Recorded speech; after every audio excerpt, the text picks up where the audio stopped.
ہمارے اس محلے میں 5 نمبر میں کچھ آباد تھے، وہ یہاں نماز پڑھنے آتے تھے. تو ایک دن نماز میں وہ بھی کھڑا تھا اور اتفاق سے میں بھی آ کر جماعت میں شریک ہوا. نماز قاری صاحب پڑھا رہے تھے.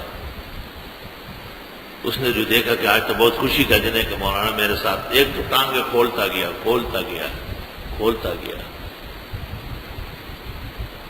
یعنی نماز میں اس کی توجہ اللہ کی طرف نہیں تھی، میری طرف سے. ٹانگیں ایسی بالکل جیسے کسی کا نیا نیا خط نہ ہوا اور اس کو ہرا بھرا زخم ہو. یہ ٹانگ وہاں ہے کیا؟ جیسے وہ ٹانگ کھولتا تھا میں اس سے پیچھے ہٹتا تھا.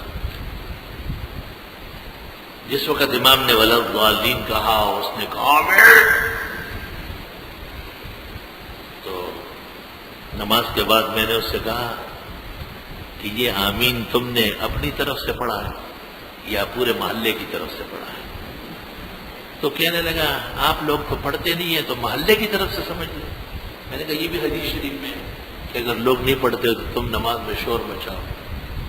یہ ان کا دین ہے، یہ ان کا ایمان ہے، یہ ان کی دیانتداری ہے. میں نے کہا یہ حدیث شریف میں ہے کہ تم جڑ جڑ کے کھڑے ہو جاؤ اور ٹانگوں کے درمیان میں خلل مت چھوڑو. تو آپ نے تو کیونکہ شیطان آتا ہے، تو میں نے کہا آپ نے تو شیطان کو مرکزی گیٹ کھول دیا ہے کہ آپ کہاں سے چھوٹے راستوں سے جائیں گے، جو آپ کا اصل راستہ ہے وہ کھلا ہے. اللہ تعالیٰ انہیں ہدایت دے اور ان کے شر سے حدیث کے نام پر جو فتنہ و فساد ہے اس سے اللہ تعالیٰ امت کو محفوظ فرمائے.